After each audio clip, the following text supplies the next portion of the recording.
বিখ্যাত mobile company এপলৰ CEO আৰু co-founder বহু লোকৰ বাবে অনুপ্ৰেৰণাৰ উৎস। তেওঁ জীৱনকালত বহুতো মহান কাম কৰিছিল। বহুত ডাঙৰ ডিগ্ৰী অৰ্জন কৰা নাছিল যদিও তেওঁ বিশ্বৰ সৰ্বশ্ৰেষ্ঠ অপাৰেটিং চিষ্টেম মেক নিৰ্মাণ কৰিছিল, যিটো বহুতৰ বাবে জীৱনৰ কেৱল সপোন। তেওঁ হৈছে ষ্টিভ জবছ। 1955 চনৰ 24 ফেব্ৰুৱাৰী কেলিফৰ্ণিয়াৰ ছেন ফ্ৰান্সিস্কোত ষ্টিভ জবছৰ জন্ম হৈছিল।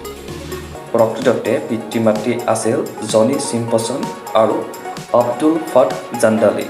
জাণ্ডালী এজন মুছলমান আছিল যি চিৰিয়াৰ আছিল, আনহাতে জনি এজন কেথলিক খ্ৰীষ্টান আছিল। সেয়ে দুয়োজনৰ মাজৰ সম্পৰ্কত জনিৰ দেউতাকৰ বাবে গ্ৰহণযোগ্য নাছিল।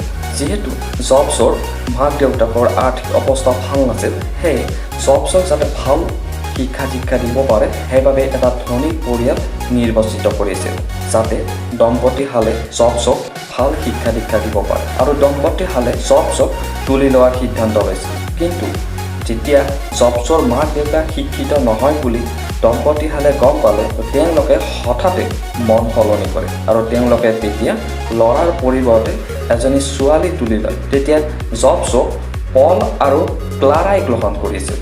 পল এজন মেকানিক আছিল, আনহাতে ক্লাৰা একাউণ্টেণ্ট আছিল।